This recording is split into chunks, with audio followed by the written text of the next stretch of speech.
ব্যস্ততম পৃথিবীতে সবার মতো আমিও চাই ভীষণ ব্যস্ত থাকতে। দুনিয়া শুদ্ধ সবাইকে পিছনে ফেলে আমি শুধু এগিয়ে যেতে চাই।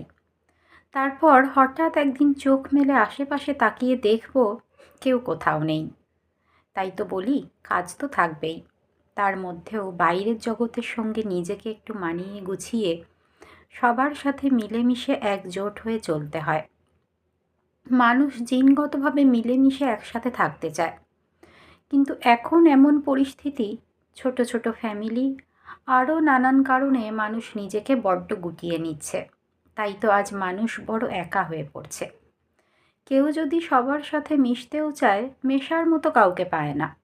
বাসে, ট্রামে, ট্রেনে, রাস্তাঘাটে, বাজারে, ঘরে, রান্নাঘরে, এমনকি শোবার ঘরে পাশের মানুষের সঙ্গে কথা না বলে আমরা সবাই মোবাইলে ব্যস্ত।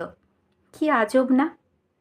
সাউথের কোনো একটা জায়গায় সন্ধে ৭টা থেকে ৯টা পর্যন্ত সব ইন্টারনেট কানেকশন বন্ধ থাকে, টিভি, মোবাইল, সব।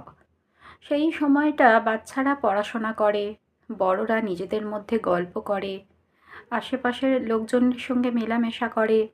এই খবরটা দেখে আমার ভীষণ ভালো লাগলো। যদি আমাদের এখানেও এটা হতো, তাহলে মনে হয় খানিকটা হলেও মানুষ মানুষের সঙ্গে মিশতো, কথা বলতো, হাসি ঠাট্টা করতো।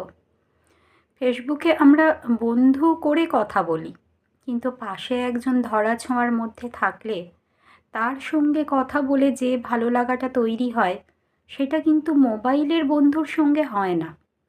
তাই বেশি দিন সেই বন্ধুত্ব টেকে না।